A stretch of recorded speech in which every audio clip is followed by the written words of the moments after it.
अमरीका और ईरान के माबैन मुज़ाकरात के पहले राउंड के इख्तिताम पर हैरान कुन तब्दीलियों का ना खत्म होने वाला सिलसिला जारी है। अमरीकी नायब सदर जेडी वेंस ने कहा है कि अब अमरीकी फौज और IRGC के माबैन कतर में डायरेक्ट राब्ता कायम करने का इत्तेफाक हुआ है ताकि किसी नाखुशगवार वाक़े से इज्तनाब किया जाए। ताहम दूसरे मामलात पर क्लैरिटी का फुकदान नजर आता है। अमरीका का दावा है कि MOU के तहत IAEA को ईरानी न्यूक्लियर इंस्टॉलेशंस को जांचने की मुकम्मल आज़ादी है, जबकि ईरान एब्सोल्युटली नॉट कह रहा है। इसी तरह अब्दाए होर्मुज की निगरानी पर भी दोनों फ्रीकैन मुतजाद बयानात दे रहे हैं। सिंगापुर के जहाज पर IRGC का ताज़ा हमला इस बात का सबूत है कि ईरान किसी सूरत होर्मुज पर कोई लचक दिखाने के लिए तैयार नहीं है। सवाल ये है कि मामलात कहाँ जा रहे हैं। पाकिस्तान और कतर की काविशों से अमरीका और ईरान के माबैन MOU पर दस्तखत के बाद ईरानी सदर डॉक्टर मसूद पज़ेश्कियान का दौरा पाकिस्तान न सिर्फ इंतहाई गैर मामूली था बल्कि इसकी टाइमिंग भी बहुत अहम थी। आलमी मीडिया पर अब भी इस पर तबसरे जारी हैं। बज़ाहिर मकसद इजहार तशक्कुर था, लेकिन अमरीका की जानिब से इकोनॉमिक स्ट्रेंगल होल्ड हटने के बाद सदर पज़ेश्कियान का इस्लामाबाद में पड़ाव डालना बिलाशुबा एक वाटरशेड मोमेंट कहलाया जा सकता है। एन उसी वक्त एक high profile Israeli military delegation को भारत में वेलकम करना क्या जाहिर करता है? क्या पाकिस्तान का रुख साउथ एशिया से वेस्ट एशिया की जानिब होने जा रहा है? इन तमाम इशूज के साथ साथ दीगर मुल्की और आलमी खबरों पर तफसील से जानकारी देंगे नजम सेठी।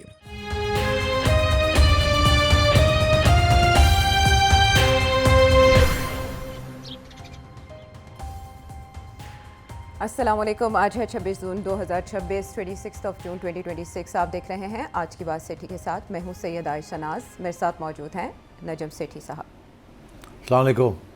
सेठ साहब, MOU साइन हो गया, बहुत बड़ी सफारती जीत उसे समझा जा रहा है, लेकिन ज़ाहिर है एक अबूरी बंदोबस्त है और फिर खदशात भी वहीं मौजूद है जिनकी तरफ आप इशारा करते रहे। कुछ नई चीज़ें हुई हैं जिन पर मैं चाहूँगी कि आपका कमेंट लूँ कि वो क्या इशारा करती हैं। एक तो ये कि GCC हो, गल्फ हो, MOU की बाबत हर कोई इस तरह का शिकार है कि क्या मामला तय पा रहे हैं या क्या तय पाएंगे। MOU की दो अलबत्ता तशरीहात की जा रही हैं। अमेरिका अपने तनाजुर में उसे इंटरप्रेट कर रहा है, जबकि ईरान उस पर एक अलग मौक़िफ़ रखता है। अब अमरीकी मैं आपको मिसाल दूं कि स्ट्रेट ऑफ हॉर्मुज़ की बाबत ये कह रहे हैं कि इस पर किसी की इजारादारी नहीं है, वो खुली रहेगी, बगैर टोल के चलेगी, जबकि ईरानी दूसरी तरफ हमें ये कहते दिखाई दे रहे हैं कि आप हमें पहले एतमाद में लेंगे और उन्हीं उसी रूट से गुजरेंगे हमें इत्तला देने के बाद, जो हम अप्रूव करेंगे। इसी दौरान हमने देखा कॉन्ट्रडिक्शन की वजह से कि एक तनाज़ा उठा, एक शिप पर फायरिंग की गई, ड्रोन अटैक किया गया, जिसके बाद ट्रैफिक रुक गई है और उस पर एहतजाज भी सामने आया है। हॉटलाइन कायम करने की भी बात की जा रही है। जेडी वैंस कह भी रहे हैं कि एक राब्ता कायम होगा, दोहा में उसके इजलास होंगे। बहरहाल मीनवाइल जो डेवलपमेंट बड़ी हुई, जिसको ईरान शक की नज़र से देख रहा है, ईरान का प्रोटेस्ट आया उसके ऊपर, वो है GCC कंट्रीज़ के साथ जाके मार्को रूबियो का बैठना और वहाँ एक ऐसी स्टेटमेंट देना जिसे ईरान इश्तियाल अंगेज़ करार दे रहा है। ये जो दो नई पेशरफ्त हुई हैं, इसकी बाबत मैं चाहूँगी कि आप हमें बताएं कि MOU पर इसके क्या असरात होंगे और इसका मुस्तकबिल क्या है। हाँ आयशा, बिल्कुल सही है। आई थिंक इसी नोट पे आज शुरू करनी चाहिए बात। अभी तो स्याही जो है वो खुश्क नहीं हुई MOU के ऊपर, जो सिग्नेचर्स हुए हैं और मसले बन गए हैं, स्ट्रेट अवे मसले बन गए। ये जिन दो मसाइल के बारे में आपने इशारा किया है, इसको आप स्टडी करें कि ये है क्या। पहली बात तो ये है कि अमेरिका का ये मौक़िफ़ था कि ये 60 दिन में स्ट्रेट ऑफ हॉर्मुज़ जो है बिल्कुल खुला रहेगा, दोनों साइड्स विड्रॉ कर लेगी, ब्लॉकेट किसी किस्म की नहीं होगी। ईरान का इंटरप्रिटेशन ये है कि हाँ खुला है, कोई फ़ीस नहीं है, कोई कुछ नहीं है, मगर हमको पूछ के जाएं, जो कि मुआहदे के अंदर नहीं है। मुआहदे के अंदर सिर्फ ये है कि आप खुला छोड़ेंगे और यही खुला छोड़ेंगे, कोई रुकावट नहीं होगी। ईरान कहता है कोई रुकावट नहीं है, सिर्फ हमें पूछ के जाएं। ईरान इस्टेब्लिश करना चाहता है अपनी किसी किस्म की मलकियत ओवर दैट स्ट्रेट, जिसके ऊपर इशू बना हुआ है, क्योंकि वो कहते हैं कि कोई टोल नहीं होगा, कोई फ़ीस नहीं होगी, कोई कुछ नहीं होगा। ईरान के मुज़ाकरात चल रहे थे ओमान के साथ कि कुछ ना कुछ हम करेंगे, और वो अभी तक बात चल रही थी। ओमान ने किसी सूरत में भी ना नहीं कही थी इस चीज़ को कि टोल नहीं तो फ़ीस के ऊपर, कोई एनवायरनमेंटल फ़ीस, कोई क्लीनिंग की फ़ीस, कोई इस किस्म की बात आपस की इनकी बिहाइंड द सीन्स चल रही थी, और इसका इशारा ईरान ने भी किया था। मगर अब जो नई जो डेवलपमेंट हुई है वो ये हुई है कि अमेरिका की तरफ से ये वाज़ेह तौर पे ये कह दिया गया है, और वो कहाँ कहा है वो बहुत इम्पॉर्टेंट है, कि GCC की मीटिंग की जिसमें सदारत की रूबियो ने, और बहरीन में ये हुई, जी उसमें ये ओमान भी था, सऊदी अरेबिया भी था, और बाकी भी थे, कुवैत भी था, और यूएई भी थे, ठीक है, और कतर भी था। जी। वहाँ ये जो कम्युनिके निकली है उसके बाद वो बड़ी सख्त है, और उसके अंदर एक पहलू ये भी है कि किसी किस्म की फीस भी नहीं, टोल छोड़े फीस भी नहीं चार्ज की जाएगी। अच्छा, इसके ऊपर जाहिर है अभी तो 60 दिन के लिए तो कोई फीस नहीं चार्ज की जाएगी, मगर ईरान का जो रियलिस्टिक मौक़िफ़ यही है कि कुछ ना कुछ बात हम ओमान के साथ मिलके करेंगे। ओमान ने इस प्लेटफॉर्म के ऊपर बैठ के मुस्तरद कर दिया उसको कि नहीं, हम नहीं, किसी किस्म की चीज़ अलाउ नहीं होगी। तो एक तो ये ईरान को तकलीफ़ हुई होगी ये सुन के कि हमारे साथ तो बात हो रही थी और अब जाके अमेरिका के पीछे बैठ गए हैं जाके, और अब जाके उन्होंने ये फैसला कर लिया कि कोई फ़ीस नहीं होगी। तो तकलीफ़ तो हुई है, ऑल्दो ये 60 दिन के अंदर कोई फ़ीस नहीं होगी, मगर ईरान अपना फिर भी कोई ना कोई मलकियत जमाना चाहता है उसके ऊपर। वो समझता है ये हमारा एक बहुत बड़ा हथियार है, तो इसलिए, और आगे जाके पता नहीं क्या होना है क्या नहीं होना, हमें फिर कुछ ना कुछ करना पड़ेगा। तो वो ये चाह रहा था कि ओमान को उसके साथ दे ताकि कोई ना कोई जॉइंट मलकियत भी इस्टेब्लिश हो जाए, तो फिर भी उसका कोई मौक़िफ़ बन जाएगा। मगर अब ओमान जो है वो एक तरफ ईरान के साथ बात कर रहा था बराह रास्त बायलैटरली, और दूसरी तरफ अमेरिका की बात सुन के और बाकी सब के वहाँ जाके बैठ गए और कहता है कि अब कोई फीस नहीं होगी। ओमान बड़ा क्रिटिकल था इस चीज़ के अंदर। इसी तरीके के साथ कतर बड़ा क्रिटिकल है एक दो और चीज़ों में, और सऊदी अरेबिया बड़ा क्रिटिकल है।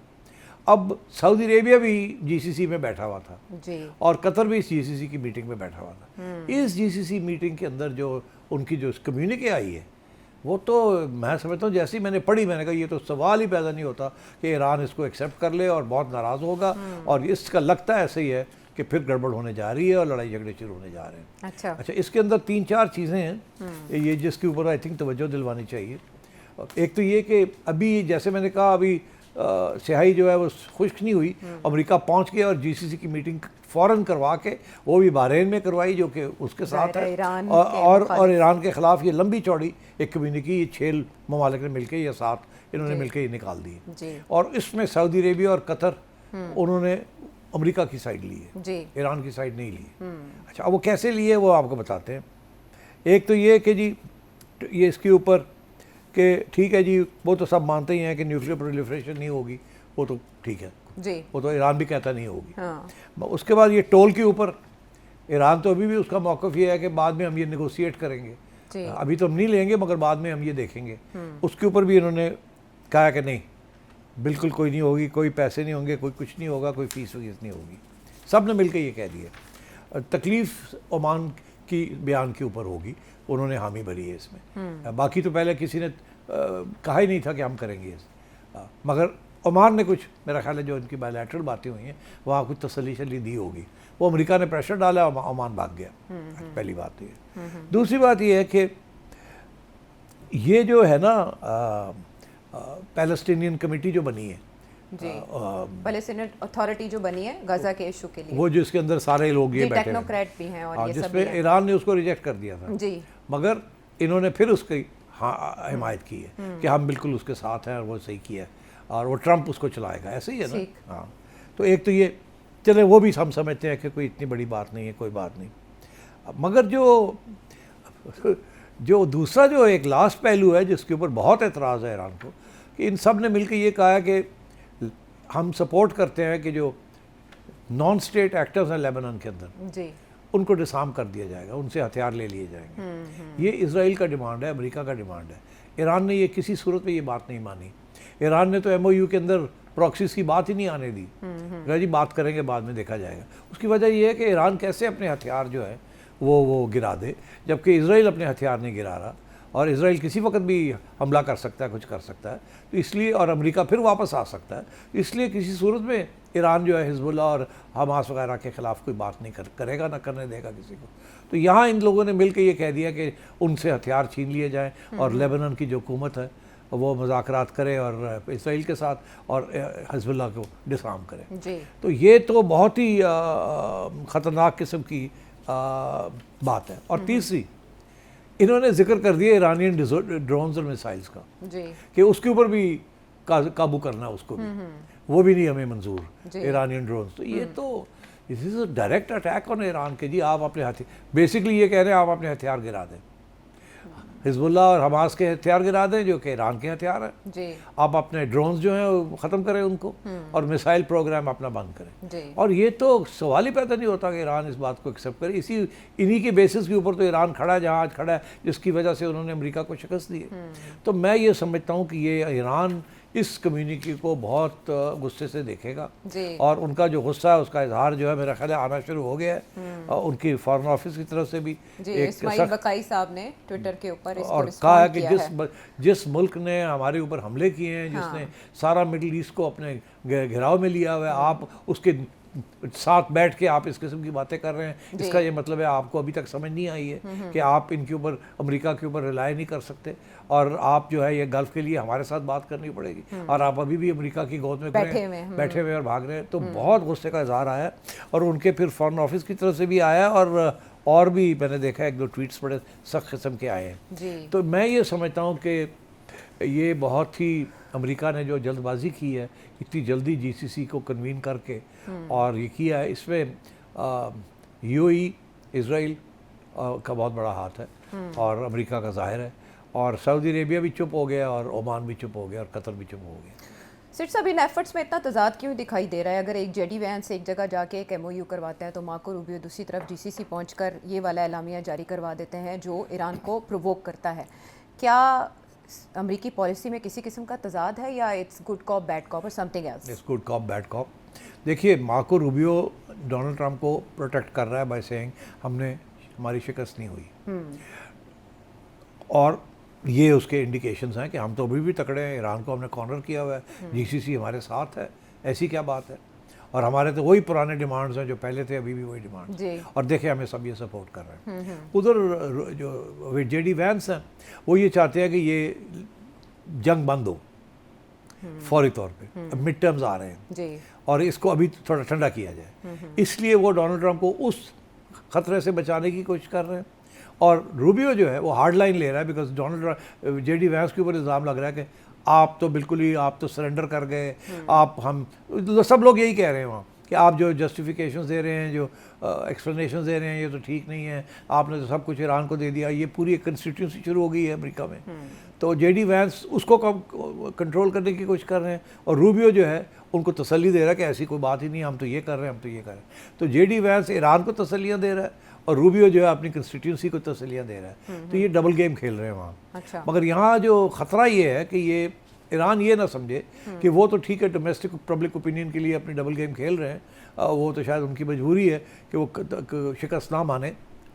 मगर ये जो है ये जीसीसी वालों ने क्या किया जी, ये तो बिल्कुल ईरान इसको बिल्कुल बड़ी हॉस्टाइल एक्ट समझेगा कि ये तो फिर भी अभी भी अमेरिका की गोद में बैठे हुए, इनके इरादे नेक नहीं हैं और ये हमारे साथ जो ये बातें कर रहे हैं ये भी इसमें भी कोई गुंजाइश नहीं है। We have to be very careful और हम इनको ट्रस्ट नहीं कर सकते।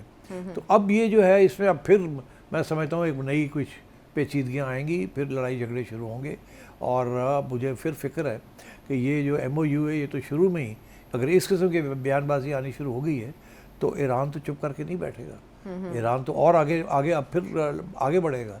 आगे बढ़ने का मुराद ये है कि वो वो तो ये इस वक्त जो उसका मौक़िफ़ है वो यही है ना कि हम जो भी यहाँ से जाएगा हमसे पूछ के जाए, नहीं पूछ के जाएगा तो हम फायर करके वापस कर देंगे, जो अभी उन्होंने किया है। तो वो तो और भी करेंगे, तो वो तो बिल्कुल अपनी जुरिस्डिक्शन इस्टेब्लिश करने के लिए करेंगे। मगर वो जो हम तवक्को कर रहे थे कि वो जो 4 ममालिक या 5 ममालिक R4 R5 जो बैठ के कुछ तय करेंगे अबाउट गल्फ सिक्योरिटी, और मुझे तो ऐसे लगता है कि वो तो शायद अमेरिका की तरफ ना उनका झुकाव हो, तो विद द रिजल्ट कि वो तो ईरान किसी सूरत में एक्सेप्ट नहीं करेगा। ठीक है, अब जब R4 की तरफ आपने इशारा कर दिया, पिछले हफ्ते हमने इनकी मीटिंग डिस्कस की थी, इसहाक डार साहब जिसमें शिरकत के लिए गए थे, जब वहाँ MOU साइन हो रहा था वो वहाँ ये मीटिंग कर रहे थे जिसमें तुर्की भी है, मिस्र भी है।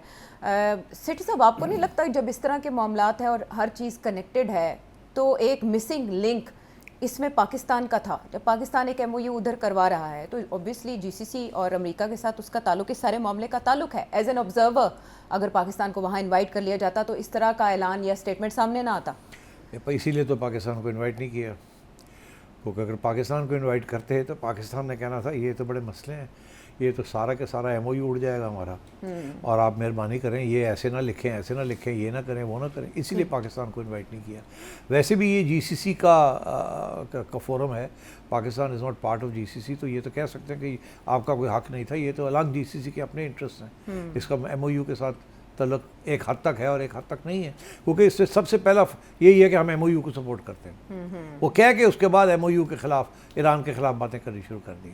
तो ये मैं समझता हूँ कि this is an attempt by America कि ईरान को अभी भी टाइट करके रखा जाए, और ईरान को ये ना ऐसे लगे कि वो जनाब वो अब गल्फ़ का बादशाह बन चुका है। बादशाह अभी भी अमेरिका और इज़राइल है। हाँ, लेकिन ऐसे में एक और आइडिया सामने आ रहा है, ख़बरें सामने आ रही हैं कि एक नया मिडल ईस्ट जो है वो भर कर सामने आ सकता है, जिसको सऊदी अरेबिया मुमकिन तौर पर लीड करेगा, क्योंकि ये इलाकाई ख़तरात हैं और इनको इंडिपेंडेंटली इलाके में सॉल्व होना चाहिए। और ये नया इलाकाई सिक्योरिटी ढांचा ऐसा होगा जिसमें ईरान को साथ मिला के चलेंगे और सऊदी अरब देखेगा। और ये भी अभी आने वाले दिनों में कहा जा रहा है कि सऊदी अरब ये करने जा रहा है।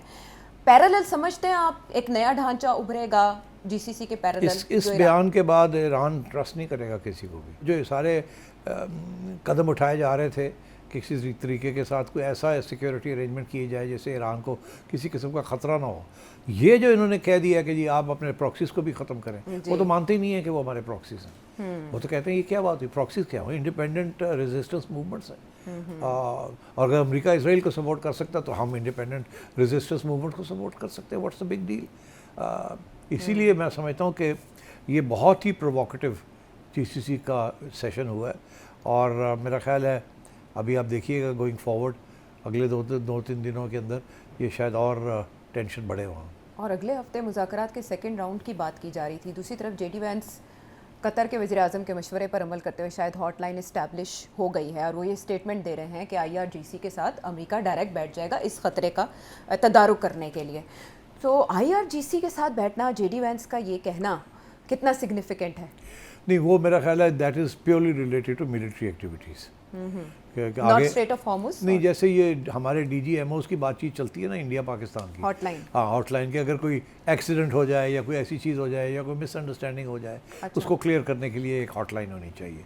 But this is purely military matters, not political matters. अच्छा, तो IRGC के साथ इस तरह से कांटेक्ट इस्टेब्लिश करने को रीजन के जो बाकी मुल्क हैं वो कैसे देखेंगे? अच्छा है, वो तो समझेंगे अच्छी बात है। ओमान भी, हाँ, सारे यही समझेंगे कि चलो अच्छा, तो बराह रास्त बैठ गए हैं, अब कम से कम हमें अमेरिका बचा के रखेगा, और ईरान की यही कोशिश होगी कि कोई ऐसे इकदाम ना हो जाएं जिसपे ईरान का नुकसान हो जाए। सो इट्स गुड, ये तो अच्छी चीज़, अच्छी डेवलपमेंट है। MOU के बारे में तो आपने बता दिया कि इस पेशरफ्त के क्या असरात होंगे। उधर जो इसराइल और लबनान के दरमियान मुज़ाकरात एक दिन और एक्सटेंड हो गए, जहां अमेरिका और इसराइल दबाव डाल रहे हैं लबनान के ऊपर, और दूसरी तरफ ये कह रहे हैं कि इसराइली फ़ौज का इनखला हो गया है, लेकिन इसको लबनान मान नहीं रहा। इन मामलात के उन मुज़ाकरात पर क्या असरात होंगे? देखिए, इसराइल के ऊपर प्रेशर है अमेरिका का कि आप विड्रॉ कर जाएं जी, नहीं तो हमारे लिए मसले बन रहे हैं ऑन दी MOU, और इसराइल नहीं मान रहा इस बात को। अच्छा, अब ये एक आपस में इशू है, बिकॉज लेबनान की हुकूमत इसराइल को कुछ नहीं कर सकती, ना ही वो हिजबुल्लाह को कुछ कर सकती। वो इतनी कमज़ोर है कि वो हिजबुल्लाह को किसी किस्म की फोर्स हथियार छोड़ दो, हट जाओ यहाँ से, वो कर ही नहीं सकते, क्योंकि हिजबुल्लाह की नुमाइंदगी उनकी पार्लियामेंट में भी है, तो वो तो अब बिल्कुल पक्के हैं वहाँ। और इसराइल यही कह रहा है कि उनको ख़त्म किया जाए, उनको डिसआर्म किया जाए, और उसकी कंडीशन यही है कि जब तक हिजबुल्लाह बैठा है वहाँ तो वो नॉर्दर्न इसराइल के ऊपर बमबारी कर सकता है, ड्रोन्स के ज़रिए भी और मिसाइल्स रॉकेट्स के ज़रिए भी। अच्छा, और यही उनकी कि हम वहाँ से नहीं हटेंगे जब तक ये होगा। अमेरिका उनको ये कह रहा है कि देखिए, आपको वहाँ बैठने की ज़रूरत नहीं है, अगर आपके पास कोई एविडेंस आती है कि हिजबुल्लाह ने कुछ किया है तो आप इसराइल से बैठ के रॉकेट फायर करके, मिसाइल करके आप उड़ा सकते हैं उनको। पहले भी तो आपने किया है ना, आप 10 किलोमीटर लेबनान के अंदर बैठ के बेरूत को आप बमबारी करते हैं बाय रॉकेट्स एंड मिसाइल्स, तो वो तो आप इसराइल के अंदर बैठ के कर सकते हैं। तो आपको ये स्पेस लेने की, ये टेरिटरी लेने की क्या ज़रूरत है? हमारे लिए मसला बना हुआ है। अच्छा, तो ये प्रेशर है इसराइल के ऊपर, मगर इसराइल की डिफेंस फोर्सेस और इसराइल की हार्ड लाइन अपोजिशन जो है वो कह रही है कि हम बिल्कुल विड्रॉ नहीं करेंगे। तो ये भी एक बहुत सीरियस इशू है, बिकॉज ये इशू ऐसा ही है कि होगा क्या, एवरी नाउ एंड देन कोई अटैक होगी, इसराइल कहेगा हिजबुल्लाह ने हमारे ऊपर अटैक किया, हमारे 2 बंदे ज़ख्मी हो गए और हमने फिर उनके 10 बंदे मार दिए, और फिर ये शोर पड़ जाएगा, फिर भाग दौड़ होगी, रोको रोको रोको रोको, फिर थोड़ी देर के लिए रुक जाएगा। इजराइल लेबनान से विड्रॉ नहीं करेगा। अच्छा। अमेरिका का प्रेशर है। I would be very surprised कि अगर अमेरिका इजराइल को मनवा लेता है कि जी तो आप वापस आ जाए, डोंट स्टे इन लेबनान, वो ऐसी चीज़ हो जाए तो और क्या चाहिए, ज़्यादा अमन के ज़्यादा चांसेस बढ़ जाएंगे। फिर ईरान भी कह सकता है हिजबुल्लाह को कि आप भी थोड़े हाथ हौली रखो, अभी लड़ाई झगड़े बंद करो। मगर मैंने आपसे पहले दिन से मैं कह रहा हूँ कि ईरान अब नहीं चाहेगा कि इजराइल के साथ और हिजबुल्लाह की लड़ाई हो। वो यही चाहेगा कि हिजबुल्लाह लेबनान में रहे, हथियार उसके रहें और इजराइल विड्रॉ करे, ठीक है, और इधर जो है अमेरिका जो है और ईरान की जंग ख़त्म हो जाए। और मगर इजराइल नहीं ये चाह रहा, तो किसी न किसी स्टेज पे मैं तो समझता हूँ हर हफ्ते 10 दिन के बाद इजराइल कुछ ना कुछ करेगा और किसी सूरत में भी वो लेबनान नहीं छोड़ेगा। This is my view. और अगर छोड़ेगा भी तो कहेगा जी हमने 3 मील छोड़ दिया, अभी 10 मील है हमारे पास, और फिर हम देखेंगे आगे कि क्या होता है क्या नहीं होता। और हम वो ये शुरू कर देंगे फेज्ड विड्रॉल, इस किस्म की बातें शुरू हो जाएंगी कि चलो जी हमने कोई कदम तो लिया ना, पहले हम 11 मील अंदर थे, हम दरिया के उस तरफ थे, अब हम दरिया के पीछे आ गए, इस किस्म की बातें शुरू हो जाएंगी। वो भी लड़ाई झगड़े करके लंबा ड्रॉन आउट करके सिर्फ ये कि अच्छा चलो हमने इतना कर लिया, मगर साथ साथ लड़ाई झगड़े चलेंगे और ये इसको पूरी अटैम्प्ट होगी कि अमेरिका को वापस इस जंग में लाया जाए।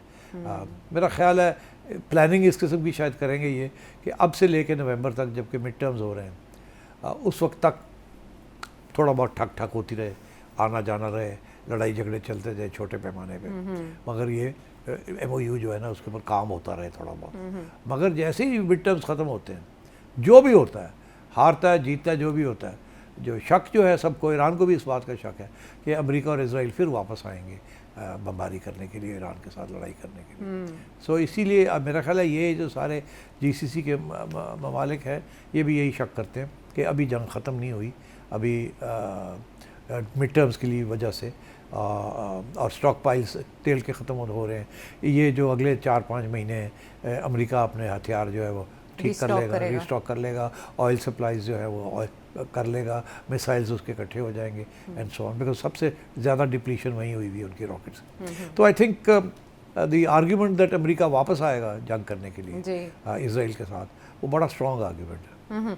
मीनवाइल सेट सब कुछ मिडिल ईस्ट आए, वॉल स्ट्रीट जर्नल इस तरह की रिपोर्ट्स भी दे रहे हैं कि जैसे अमेरिका अपने मिलिट्री पोस्चर को मिडिल ईस्ट में रिव्यू कर रहा है कि जो बेसिस हैं उसके वो इजराइल शिफ्ट कर दिए जाएं, बजाय ये कि वो बहरीन में हो। जैसे बहरीन में जो अमेरिकी अड्डे को नुकसान हुआ वो रिपोर्टेडली उससे कहीं ज़्यादा था जो बताया गया। सो डू यू थिंक कि अमेरिका की अगली मूव ये होगी, क्योंकि कंसर्न तो मिडिल ईस्ट के कंट्रीज़ का ये है कि आपके बेसिस की वजह से हमें नुकसान उठाना पड़ा। वो सही है आपकी बात, बट मेरा नहीं ख्याल अमेरिका फौरी तौर पे हाँ कुछ भी करेगा उन बेसिस के बारे में। अभी स्टेटस कोड रखेगा, वहाँ ज़्यादा वहाँ कार्रवाई भी करने की कोशिश नहीं करेगा, रीबिल्डिंग की ट्रूप्स भी अभी वहाँ नहीं भेजेगा। अच्छा। बिकॉज जाहिर है जैसे ही वो होगा तो वो तो ईरान उसको एक्सेप्ट नहीं करेगा, तो जंग शुरू हो जाएगी। तो इसलिए आई थिंक अभी ये डिप्लोमेटिक एक्टिविटी पर काफ़ी होगी, जैसे ये GCC में उन्होंने किया है। और मेरा ख्याल है फोकस जो है वो लेबनान शिफ्ट होगा। और लेबनान में इस शामी फ़ौज के किरदार के बारे में सिक्योरिटी कैबिनेट मीटिंग्स कर रहे हैं बेंयामिन नेतन्याहू। शामी फ़ौज या शामी जो सदर हैं अहमद अशरा, वो अभी इससे इनकारी हैं, वो नहीं चाहते कि वो इस तनाज़े में आए, वो कहते हैं सियासी हल इसका किया जाए। आपको लगता है कि प्रेसिडेंट ट्रंप का जो पुश है शाम को इन्वॉल्व करने का वो कामयाब हो पाएगा? नहीं, शाम को कामयाब नहीं हो पाएगा। वो बहुत प्रेशर डाल रहे हैं जी शाम को भी कि आप मदाखलत करें, मगर मेरा नहीं ख्याल कि वो करेंगे। वो उनकी अपनी पोजीशन इतनी स्ट्रांग नहीं है। डोंट फॉरगेट कि शाम जो है टर्की का बहुत बड़ा इंटरेस्ट है इराक और शाम में, इसलिए अब ये जो और टर्की इस कॉन्फ्लिक्ट के अंदर ईरान की साइड पे है, तो इसलिए मेरा ख्याल है कि वो कोशिश तो कर रहे हैं कि शाम के जो लीडर उन्होंने वहाँ बैठाया है उसको कहा जाए कि आप अपनी फोर्सेस को इधर मूव करें, मगर उसके पास इतनी फोर्सेस भी नहीं है, तो मेरा नहीं ख्याल कि he will get involved. Okay. इन्होंने कुर्दों को ट्राई किया था ना, आपको याद होगा, वो भी नहीं, प्रेसिडेंट ट्रंप ने कहा भी था कि हमने वेपन्स भी दिए, तो वो कुछ नहीं, उन्होंने भी कुछ नहीं किया। ठीक, ओके। ये तो मामला हो गया इस हद तक कि इजराइल क्या कर सकता है। जैसे MOU हुआ उसके बाद ईरानी प्रेसिडेंट मसूद पेज़ेश्कियान पाकिस्तान के विज़िट पर आए और कहा जा रहा था कि वो इजहार तशक्कुर के लिए आए हैं। पार्लियामेंट में तो नारे लगे थे तशक्कुर पाकिस्तान। उनके साथ एक बड़ा डेलीगेशन भी आया, फिर हमने वो प्रेस कॉन्फ्रेंस बराह रास्त देखी, उसमें हमने खैर सगाली के जज्बात का तबादला देखा, मुस्कुराहटें देखी।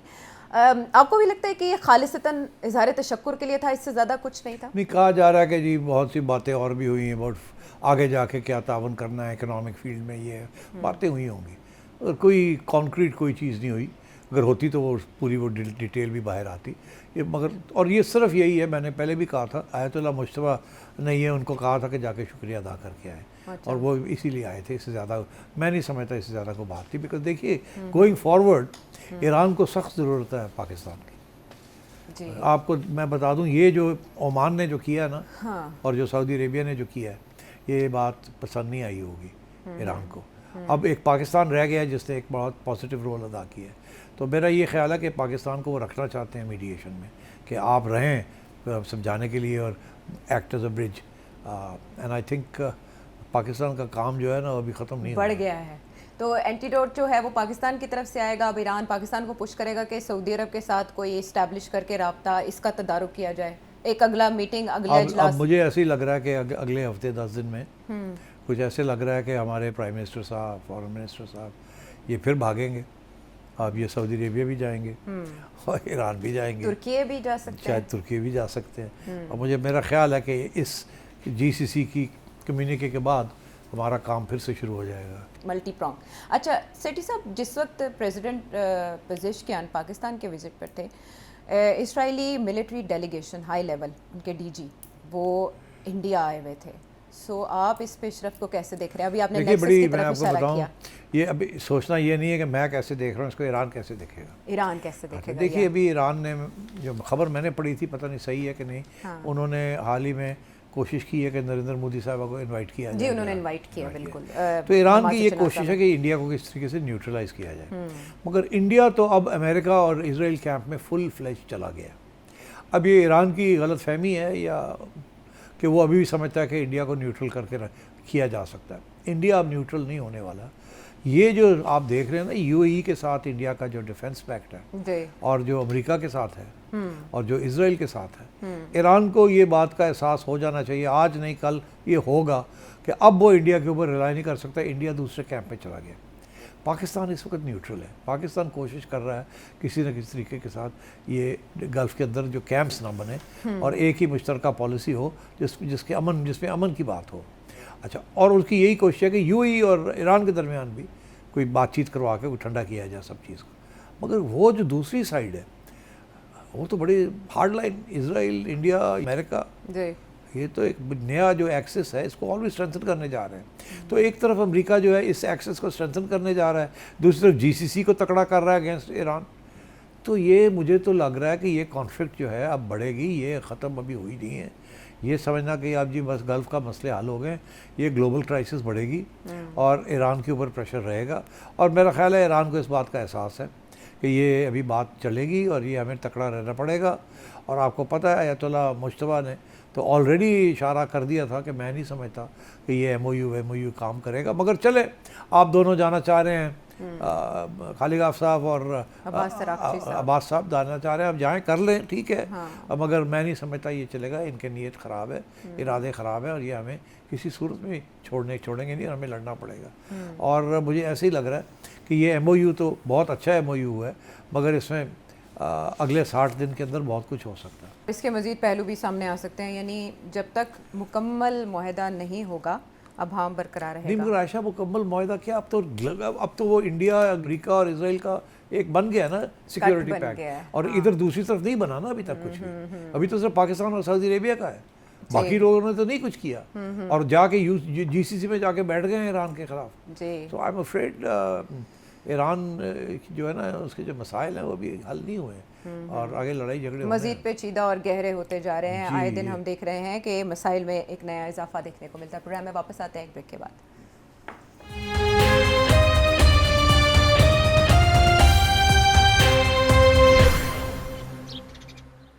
Welcome back to the show. जब नेक्सस की या एक्सेस की बात हो रही है तो हम भारत को ज़रा एक्सक्लूसिवली डिस्कस कर लेते हैं पाकिस्तान के तनाजुर में। आपने ईरान के साथ उनके ताल्लुकात की बात की, इसका मतलब है इंडिया को मुस्तकबिल करीब में ना ईरानी तेल चाहिए होगा, ना चाबहार पोर्ट चाहिए होगी। लेकिन कुछ ऐसी इतलात आ रही हैं पाकिस्तान की बाबत कि भारत को हमसे एयर स्पेस की वापसी चाहिए, वो चाहता है रिस्टोर हो जाए, और वो इंडस वाटर ट्रीटी को भी रिस्टोर करने पर तैयार हो चुका है। ये खबरें हैं जिसको वेलकम किया जा रहा है। प्रवीण स्वान है, उन्होंने अपने ट्विटर पर इस पेशरफ्त को खुश आमदेद कहा है। बट सेठी साहब, मीनवाइल ट्रैक 2 के हवाले से भी खबरें चल रही हैं कि एक और मीटिंग हो चुकी है। सो कुछ ठंडी हवाएं चल रही हैं दोनों ममालिक के दरमियान ताल्लुकात के ज़िम्न में। देखिए, पहली तो आपने ये कहा कि भारत ईरान से अब तेल नहीं लेगा, ये ईरान भारत चाबहार पोर्ट है, चाबहार तेल, चाबहार पोर्ट तो खैर अभी रुकी हुई है बिकॉज वैसे भी हॉस्टिलिटीज़ थी और जी, मगर तेल की जहाँ तक बात है, मैं समझता हूँ ईरान अभी भी चाहेगा कि तेल भारत ख़रीदे ईरान से, और मैं समझता हूँ कि भारत अभी भी तेल खरीदेगा ईरान से। अच्छा, यूएई उसका मुतबादिल नहीं हो सकता? नहीं, तो वो लेगा ईरान से, पहले भी लिया और उसका कंसेशन भी लिया और अभी भी लेगा वो। तो एक तो ये बात है, बिकॉज मैंने अभी आपसे कहा ना कि ईरान अभी भी हिंदुस्तान के साथ चाहता है कि तल्लुकात हो जाए, हाँ थोड़ा रहे, तो और हिंदुस्तान भी डबल गेम खेलेगा, तेल भी लेगा और उधर अमेरिका के कैंप में बैठेगा और यूएई के साथ भी खड़ा होगा, वह तेल भी लेगा। अमेरिका ईरान को भी ज़रूरत है रेवेन्यू की और इंडिया को भी ज़रूरत है तेल की, तो दोनों ये तजारत भी करेंगे साथ साथ। एक तो ये, और दूसरी बात आपने ये कही कि ट्रैक 2 में अब या ट्रैक 1 में कुछ बातें शुरू हो गई हैं कि जी कोई $500 मिलियन का नुकसान हो रहा है इंडियन एयरलाइंस को, एयर इंडिया को या इंडियन एयरलाइंस को, जी, और साल का, और बहुत बड़ा नुकसान है, ऐसे तो वो ख़त्म बंद हो जाएगी एयरलाइन। इसलिए कोई तजवीज़ ये है कि अगर पाकिस्तान अपनी एयर स्पेस खोल दे, अच्छा, जो कि हर महीने वो 1 महीने के लिए बंद करता है, फिर उसके बाद एक्सटेंड कर देता है। तो जब से ये क्राइसिस शुरू हुई है इंडिया के साथ, उसके बाद एवरी मंथ उसको एक्सटेंड कर दिया जाता है। एक तरफ तो ये इशारा है कि किसी वक्त भी वो मंथली एक्सटेंशन बंद हो सकती है और एयर स्पेस रिस्टोर हो सकती है। तो ये अब ये अफवाहें शुरू हो गई हैं, ख़बरें जिसे आप कहते हैं कि जी शायद पाकिस्तान और इंडिया के दरमियान कोई बात चल रही है कि चले इंडिया इंडस वाटर ट्रीटीज़ के ऊपर गड़बड़ नहीं करता, आपका पानी नहीं रोकता, कोई आपके जो एतराज़ हैं वो मान लेता है, कुछ उसके ऊपर नरमी शो करता है, आप मेहरबानी करके एयर स्पेस खोल दें ताकि हमारी जहाज़ आ जाए। अच्छा, मैं आपको ये बता दूँ, ये मेरी इतला के मुताबिक ऐसी कोई बात नहीं है, ये हवा में गुड़ियाँ उड़ाई जा रही हैं हिंदुस्तानी लोगों की तरफ से। अच्छा। उनके जो ट्रैक 2 के लोग हैं, मेरा ख्याल है वहाँ ऐसी बात हुई है या हुई होगी ऐसी बात कि आप इंडस वाटर ट्रीटी के ऊपर क्या कर रहे हैं, हमारी तरफ से लोगों ने कहा होगा, जो हमारे नॉन ऑफिशियल्स हैं वहाँ। अच्छा। तो उनकी तरफ से ये होगा कि हाँ वो आपने भी तो ये कर दिया, हमारा इतना नुकसान हो रहा है हमारी एयरलाइन, तो यहाँ क्या इसके ऊपर कोई बात लेन देन हो सकती है कि नहीं। तो इस किस्म की कोई डिस्कशन ज़रूर हो सकता है हुई हो, मुझे नहीं पता, मगर मेरा ये असेसमेंट है कि वहाँ ट्रैक 2 में ये बात छिड़ी, फिर वहाँ से ये कोशिश की गई कि इसको बढ़ाया जाए, इसको एक बनाया जाए, बिकॉज इंडिया को इस बात का पता है कि इस वक्त अगर इंडस वाटर ट्रीटी के ऊपर उसने कुछ रुकावटें क्रिएट करने की कोशिश की तो पाकिस्तान एक तो तस्लीम नहीं करेगा, पाकिस्तान लड़ेगा, और दूसरी बात यह है आजकल पाकिस्तान की स्टैंडिंग इतनी हाई है कि सब लोग जो है इंडिया की तनकीद शुरू हो जाएगी कि ये आप क्या कर रहे हैं, पानी रोक रहे हैं आप, तो ये तो आप कर नहीं सकते। तो इंडिया ने ये सोचा कि शायद ग्लोबल ओपिनियन इस वक्त पाकिस्तान में हक में है, पाकिस्तान की गुड्डी चढ़ी हुई है, तो हम शायद उधर इतनी गड़बड़ ना करें इस वक्त, और चले हमने इतनी पहले बातें कर ली हैं कि हम ये कर देंगे, वो कर देंगे, पानी बंद कर देंगे, तो चले हम थोड़ा सा इसको लोअर डाउन करते हैं। एक तो ये कि हमारी बात कोई सुनेगा नहीं, और अगर हमने कुछ किया भी तो शोर पड़ जाएगा हमारे ख़िलाफ़, और तो इसलिए पाकिस्तान के साथ यही कोई डील कर ली जाए कि जी तुसी एयर स्पेस खोल दो, हम इंडस वाटर्स के ऊपर कुछ नहीं करते, अभी कुछ नहीं करते, फॉर द टाइम बिंग कोई एक्टिविटी ऐसी नहीं करते। अच्छा। तो ये मेरा ख्याल है इंडिया की तरफ से अनऑफिशियली ये फ्लोट किया गया।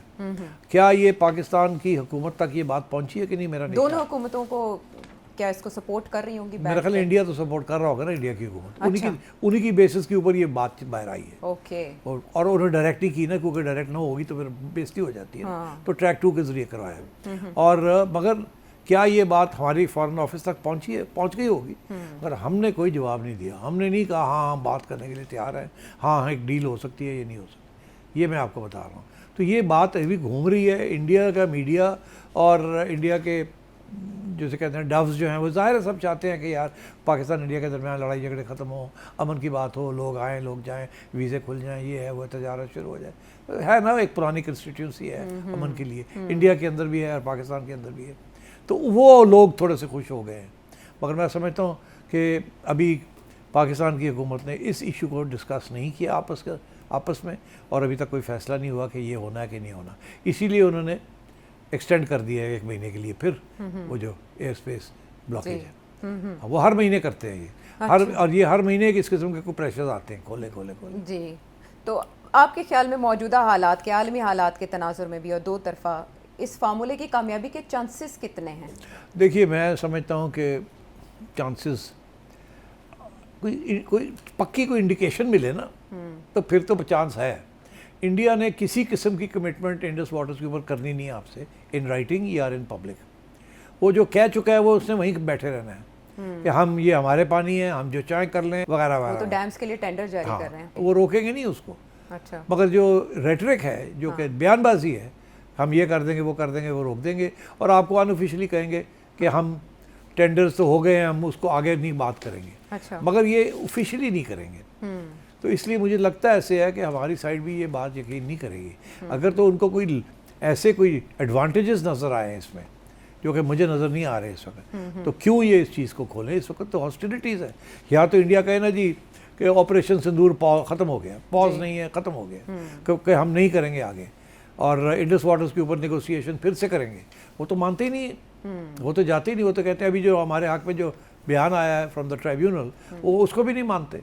या तो इंडिया ऑफिशियली उस चीज़ को बात माने हमारी, कोई पब्लिक में आपके एक्सेप्ट करे, तो फिर तो ये बात आगे बढ़ सकती है एज अ CBM।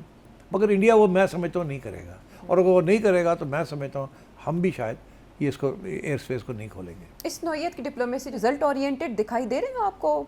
ज़्यादा से ज़्यादा ये कि कोई नई जंग नहीं छेड़ रही, या वो जो पॉज है ख़त्म नहीं हो रहा है इससे ज़्यादा? रिजल्ट ओरिएंटेड हो सकता है, क्योंकि यहीं इश्यूज डिस्कस होते हैं जो कि आप डायरेक्टली नहीं करते। अच्छा, तो यहाँ ये अब जैसे ये इशू डिस्कस हुआ है, तो हो सकता है इसके बाद कोई और पेशकदमी हो कि अच्छा जी इस बात को आगे बढ़ाएं, ट्रैक 2 में कुछ वर्कआउट करते हैं, आप क्या चाहते हैं, हम क्या चाहते हैं। अच्छा। फिर दोनों गवर्नमेंट्स के पास अनऑफिशियली वो फार्मूले ले लिए जाएँ, उसके ऊपर फिर काम हो थोड़ा सा। तो ब्रेक थ्रूज इसी तरीके से होती हैं, या तो डायरेक्ट बायलैटरल बात होती जी, DGMOs जो DGMIs जो हैं जी, या DGISIs हैं या NSAs हैं, ये सारे आपस में बिहाइंड द सीन्स को वो तो शुरू नहीं हुआ। अगर वो शुरू हो जाए तो मैं समझता हूँ दैट वुड बी ग्रेट, मगर वो शुरू नहीं हुआ। इसलिए ये जो है ना ट्रैक 2, ये उससे बहुत कम इसकी अहमियत है। राइट, ये सिर्फ एक्सप्लोरेशन है। हाँ। ये इसका मकसद कोई सोल्यूशन ढूंढना नहीं है, एक्सप्लोर करना है कौन से पॉसिबिलिटीज हो सकती है। सेफ्टी मेरा वॉल है अगर ये। हाँ एक किस्म की चले जी बातचीत किस एक हद तक तो चल ही रही है ना, ठीक। मगर अगर NSAs मिलना शुरू कर दें, फिर आप ये समझें कि एजेंडा एक है, उस एजेंडे के ऊपर काम हो रहा है, और वो एजेंडा क्या हो सकता है उसके ऊपर फिर हम तबसरा भी कर सकते हैं कि क्या एजेंडा है, मगर अभी वो नहीं है। तो इसे हम स्लो मीडियम कह सकते हैं कि इस नौइयत के या इस स्टेज पे जो भी बातचीत हो रही है वो ज़्यादा से ज़्यादा सूरत हाल को ठंडा और काम रखने के लिए हो रही है। इसकी पेशरफ्त आने वाले वक्त में किसी भी मौके पर सामने आ सकती है। गुडविल जेस्चर का इजहार किसी भी जानिब से हो सकता है। प्रोग्राम में वापस आते हैं एक ब्रेक के बाद।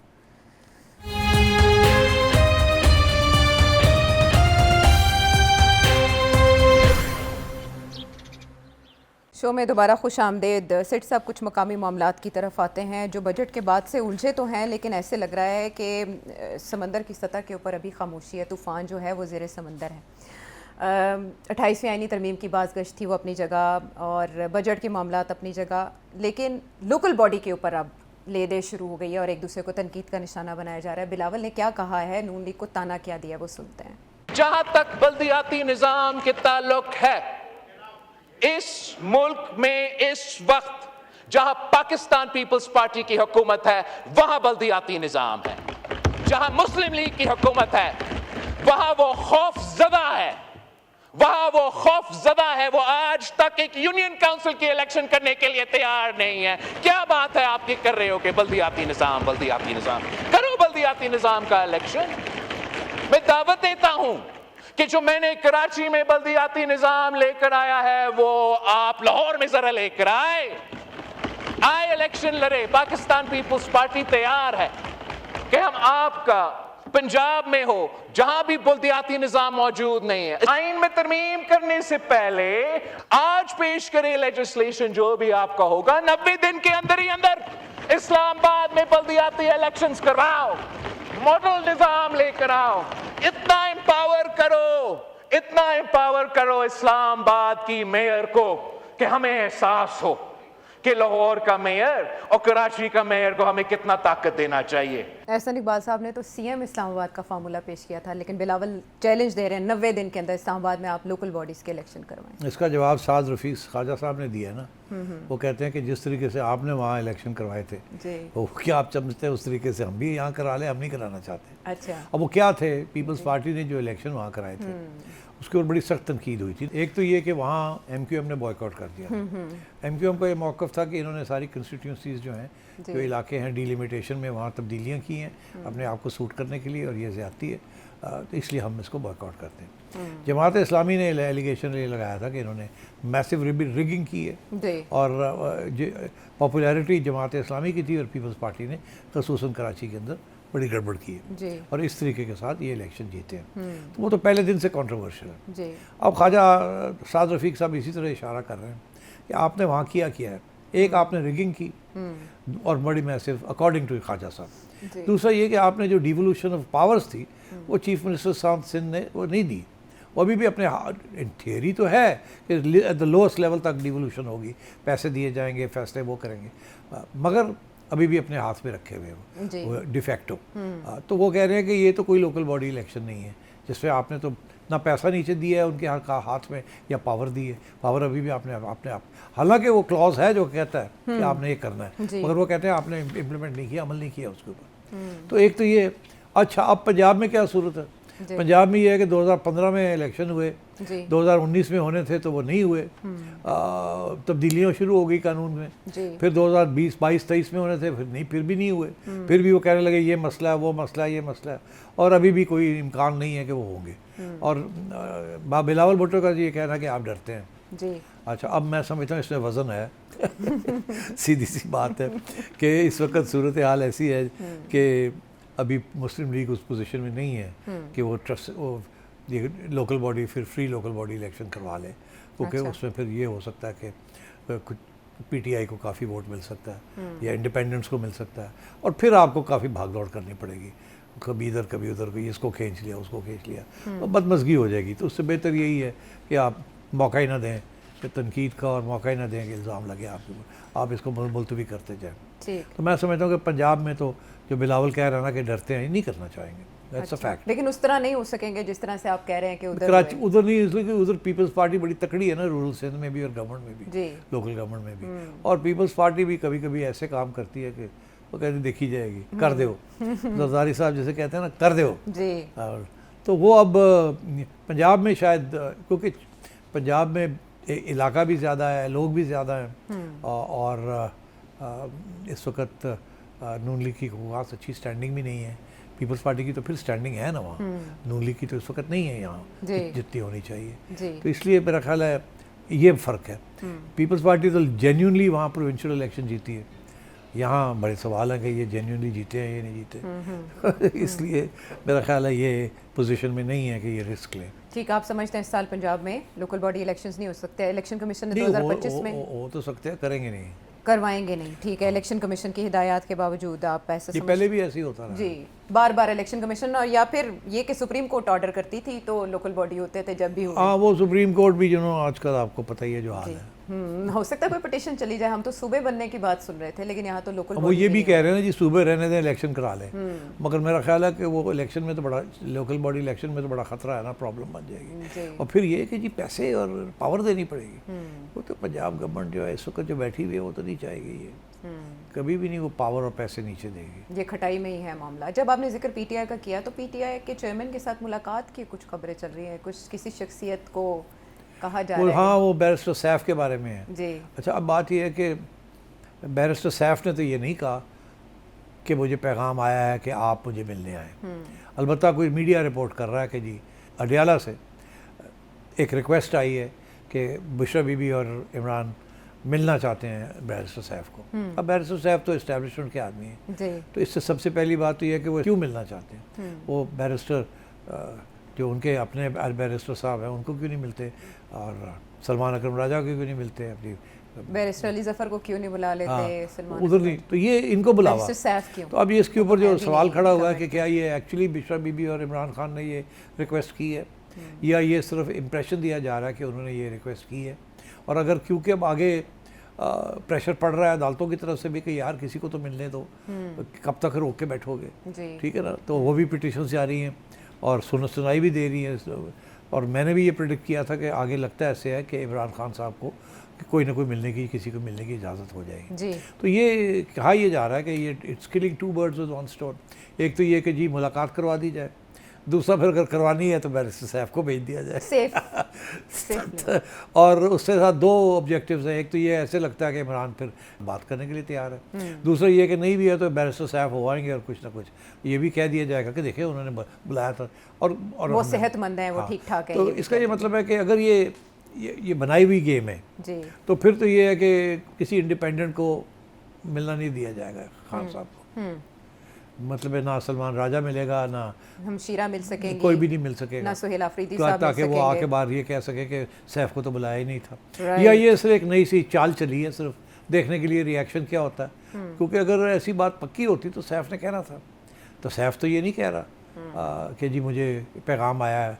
पैगाम अगर इमरान ने देना है तो किसके ज़रिए देगा, कोई भी नहीं है। तो ये मेरा ख्याल है कि ये शायद एक चाल है कि मुलाकात भी करवा दी जाए और सांप भी और मर थोड़ा जाए, सा- लाठी भी ना टूटे। ठीक है, तो आपने कहा कि अगर ये फार्मूला काबिल अमल भी हुआ, इस पे अमल भी हुआ तो एक तीर से दो शिकार किए जाएंगे। वो क्या क्या हो सकते हैं मुमकिन तौर पर? एक और मामला जो छिड़ा है और जो काफ़ी नाजुक है, उस पर बयानबाजी भी हो रही है। उस बयानबाजी से हट के हम उसके सालसी की तरफ चलते हैं, उसके तनाज़े के हल की तरफ। तो वो है कश्मीर का मामला। मौलाना कश्मीर कमेटी के माजी में चेयरमैन रहे हैं। सो यू थिंक कि वो इस मामले में किरदार अदा कर पाएंगे? मेरा नहीं ख्याल कर पाएंगे। तो ये मौलाना की जो पेशकदमी है ये मेरा ख्याल है कश्मीर की तरफ से किसी की सजेशन आई है या किसी और की सजेशन आई है कि आप कोई रोल अदा करें। अब मौलाना को मौका चाहिए कोई ना कोई रोल अदा करने का। तो उन्होंने सोचा कि मैं कह देता हूँ मैं तैयार हूँ। और यहाँ तक उन्होंने कहा कि जो लॉन्ग मार्च होनी है उसको मैं रोकने की कोशिश करता हूँ। और उन्होंने मुलतवी भी कर दी है कहने के ऊपर। तो लगता है ऐसे है कि लोग चाहेंगे कि मौलाना को जाएँ और कुछ रोल अदा करें। मगर मेरा ख्याल है हुकूमत को ये कह दिया गया है कि आप चुप करके बैठें, कोई नहीं जाएगा, कोई कुछ नहीं करेगा, जैसे हम हैंडल कर रहे हैं ऐसे ही होगा। बट आई थिंक ये मैसेज हैज़ गॉन थ्रू, इसलिए I don't think Maulana can play a role. और 27 जुलाई के जो इंतखाबात हैं वो भी इस वजह से खटाई में पड़ सकते हैं अगर ये शोरिश कंटिन्यू रहती ऐसे है ही तो। है।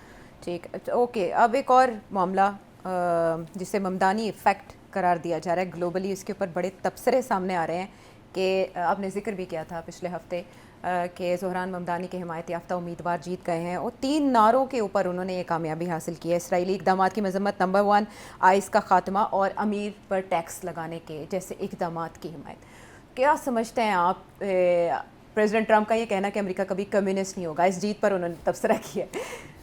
अमेरिका डोनाल्ड ट्रंप को पता ही नहीं कम्युनिस्ट होता क्या। अब तो आजकल के इंटरनेशनल अरेना में कम्युनिस्ट तो कोई रहा ही नहीं। इवन चाइना वो कहते हैं कम्युनिस्ट है but it's actually hybrid regime. और सरमायादारी भी है वहाँ और सोशलिज्म भी है वहाँ। और इसी तरह रूस is no longer a communist country, वो भी वहाँ भी सोशलिज्म भी है और सरमायादारी भी है। और इसी तरीके के साथ अमेरिका में तो सवाल ही पैदा नहीं होता। और ये अपने आप को कहता है डेमोक्रेटिक सोशलिस्ट, कि सोशलिस्ट से मुराद ये है कि मैं गरीबों के लिए कुछ करना चाहता हूँ, स्पेशली रेंटल्स, क्योंकि रेंट्स बड़े हाई हैं न्यूयॉर्क में। और इसी तरीके से हेल्थ केयर, ट्रैवल, ये सारी चीज़ें हैं जो सोशल एजेंडा है।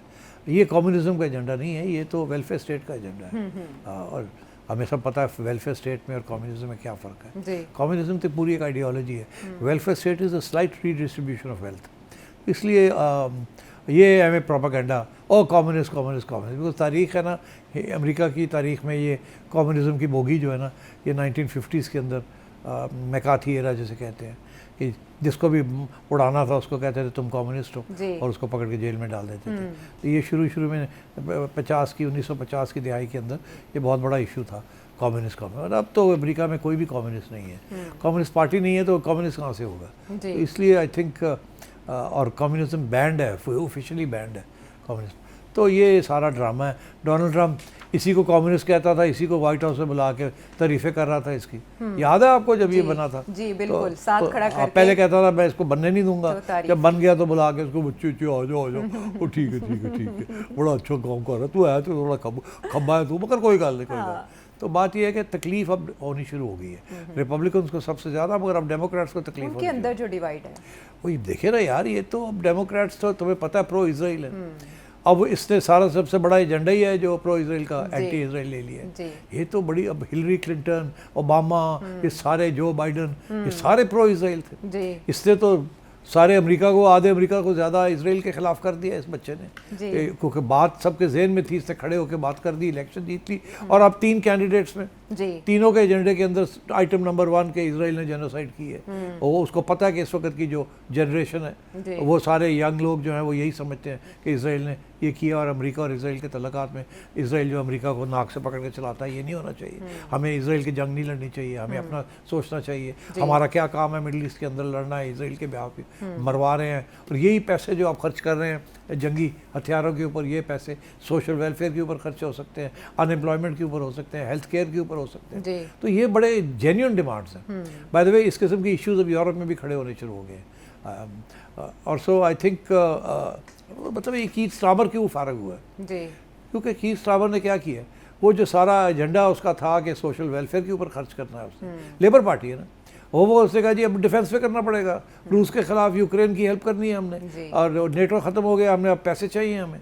तो वहाँ भी तो यही हुआ है ना, यूके में भी, यूरोप में भी यही होगा। जैसे ही वो जंग की तैयारियाँ करते हैं और सोशल सेक्टर उनका कमज़ोर होता है, तो ग्रीन्स और दूसरी सियासी जमातें जो हैं वो तैयार, वो तकड़ी होनी शुरू हो जाती है। तो ये कीथ स्टार्मर के साथ भी यही हुआ है। यहाँ भी इसी किस्म के मसले अमेरिका में बनने जा रहे हैं। मुझे ऐसे लगता है आयशा कि अगली जो इलेक्शन होगी, अगली इलेक्शन जो प्लेटफॉर्म होगा, वो ये जो 3 आइटम्स आपने इकट्ठे किए ना, ये तीनों आइटम्स अगले इलेक्शन जब भी होगा डोनाल्ड ट्रंप के बाद, उसके अंदर ये तीनों इलेक्शन आइटम्स बनेंगे। और मैं आपको बता दूं, ये मेरी असेसमेंट है, फोरकास्ट है, प्रेडिक्शन आप समझ लें।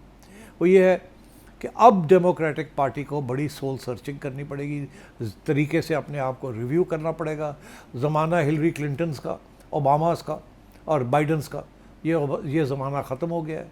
अब नई पौध है, वो नई पौध से लोग निकलेंगे और वो आके इसको कन्फ्रंट करेंगे। इधर आप देखिए, जेडी वैंस को ऑलरेडी बात समझ आनी शुरू हो गई, इसीलिए उसने अपने आप को थोड़ा दूर करना शुरू कर दिया फ्रॉम डोनाल्ड ट्रम्प और रूबियो का जो एजेंडा है। तो इसलिए मैं समझता हूँ कि अगली इलेक्शन डेमोक्रेट्स ज़रूर जीतेंगे, मगर डेमोक्रेट्स के जो सिलेक्शंस होंगी ऑफ कैंडिडेट्स, उससे अब देखिएगा वो पुराने ज़माने वाले कैंडिडेट्स नहीं होंगे, अब नए लोग निकलेंगे and they will take the Democratic Party to the slightly to the left. Hunter Biden Joe Biden के साहबजादे हैं, उन्होंने ज़ोहरान ममदानी को मुबारकबाद दी है। देख लीजिए, अब वो ये शख्स है जिसके बारे में सारे उसके पीछे पड़े हुए थे, और वो अब आ गया, खुल के आ गया, उसको भी समझ आ गई है कि मेरे वालिद साहब की पॉलिसीज़ गलत थी और हम पीछे रह गए, ये दुनिया तो बदल गई है।